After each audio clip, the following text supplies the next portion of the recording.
ላስተዋውቃችሁ እህቴ ናት ማርቱ በሪሶ። እኔ ደግሞ ማሬ ብዬ ነው መጣራት።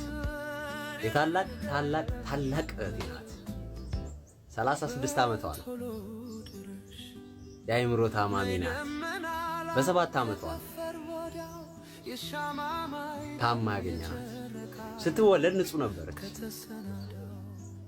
7 ዓመቷ ላይ ግን ድንገት አለመናገር ጀመረች። የሷ ታናሽ እህት የኔ ታላቅ እህት ዛሬ የ3 ልጆች እናት ናት። የቤታችን ታላቅ እህቴ ግን ይሄው ሁሌ መሳቅ፣ ስታለቅስ አይተናናቅ፣ ሁሌ ፈገግ ብላ ምትውለው። ማርዬ ማሬ የኔ ታናሽ ወንድም ደግሞ ልክ እንደሷ የአእምሮ ታማሚ ነበር።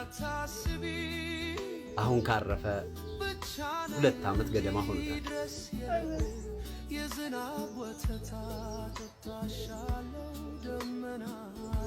ከጊዜ በኋላ ህመሟ እየጠናባት ሲመጣ ጸበል ብዙ ቦታ እናታችን ይዛት ብትንከራተትም ከታናሽ ወንድሜ ጋር ይዛ ብትንከራተትም ከጊዜያቶች በኋላ ግን ተስፋ ቆረጠች። እኔ ያኔ ልጅ ነበርኩ። ሳድግ ገንዘብ ሲኖረኝ አሳክማችኋለሁ፣ ጉልበት ሲኖረኝ የምፈልግበት ቦታ ሁሉ ጸበል የሚባሉ ቦታዎች ሁሉ ይዣቸው ሄዳለሁ።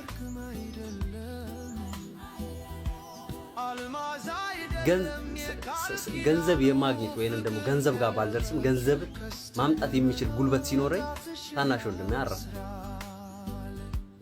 መንፈሳዊ ህይወቴ ደከመ። በቃ ጸበል ይዣት ሄዳለሁ። ሳድግ ስል ደግሞ መንፈሳዊ ህይወቴ ደከመ። እሷም 36 ዓመት ገደማ ሲሞላት እዚህ እድሜ መካከል ነው ያለችው። ከእህልና ውሃ በቀር ከኛ ምን አላት የሚል በቃ ተስፋ ቆረጠ። አሁን እየኖርን ነው እና ህይወት እንዳሰብኩ አይደል አባቴ።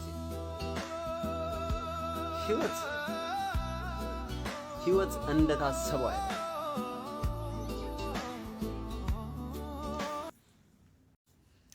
እንደሰማችሁት ነው የወንድማችን ታሪክ። እኔ እዚሁ ቲክቶክ ላይ ነው ያየሁትና መጀመሪያ ያየሁት ቀን በጣም ላይክ እንደማቀው ሰው ወይ ደግሞ እንዳንድ በቃ የሆነ ቤተሰብህ በዚህ ሁኔታ ሲያልፍ የሚሰማኝን አይነት ስሜት ተሰማኝ። ብቻዬን አለቀስኩ። በቃ ህይወት እንደዚህ ነው። እያንዳንዱ የራሱ የሚያልፍበት መንገድ አለው። አንዳንድ ጊዜ ገንዘብ ብቻ አይደለም ችግርን የሚፈታው፣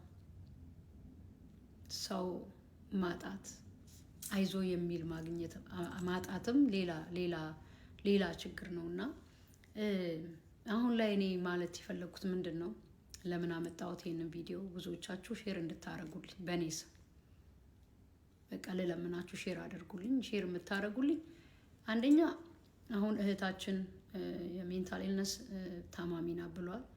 ገና 36 ዓመቷ ነው። መታከም ትችላለች።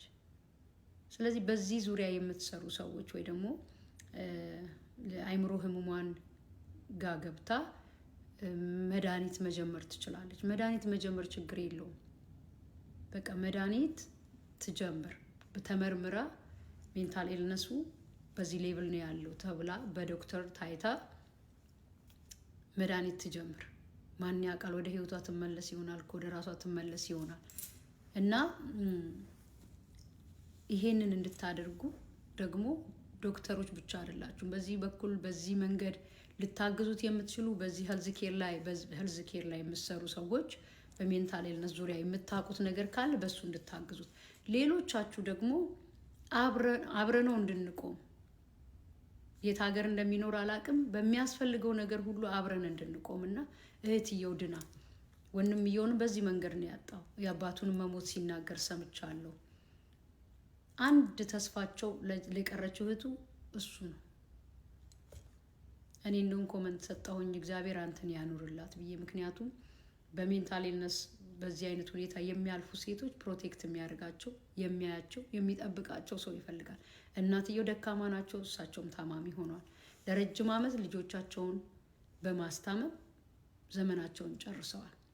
ስለዚህ አሁን እናትየውም እርዳታ የሚፈልጉበት ጊዜ ነው። ስለዚህ ይሄ ወንድማችን ብቻ ነው ያለውና ማንም ሰው በእንዲህ አይነት መንገድ አይለፍ።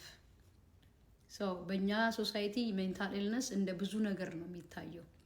ልክ እንደ ማን እንደ እጃችን እንደ እግራችን እንደ ኩላሊት እንደ ምና እንደ ሁሉ እንደሚታመሙ ሜንታል የሚታመመ ሜንታሊ ሰው አይምሮም ይታመማል፣ ግን ይታከማል።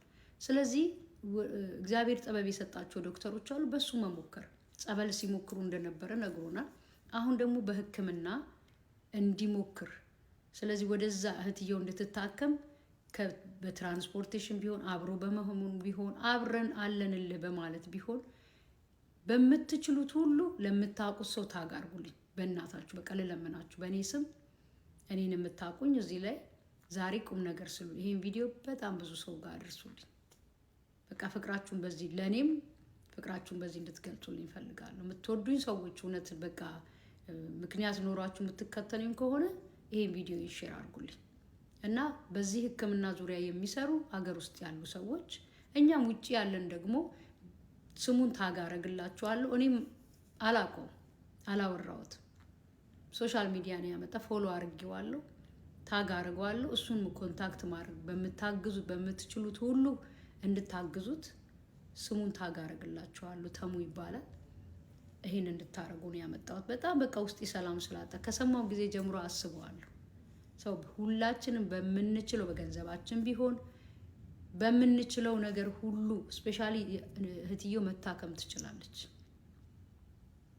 ከ7 ዓመት ጀምራ ነው ዛሬ 36 ዓመቷ ነው እንግዲህ ለ30 ምናምን ዓመት በዚህ ሁኔታ ነው ያለችው እና እናትየዋን አስቡ።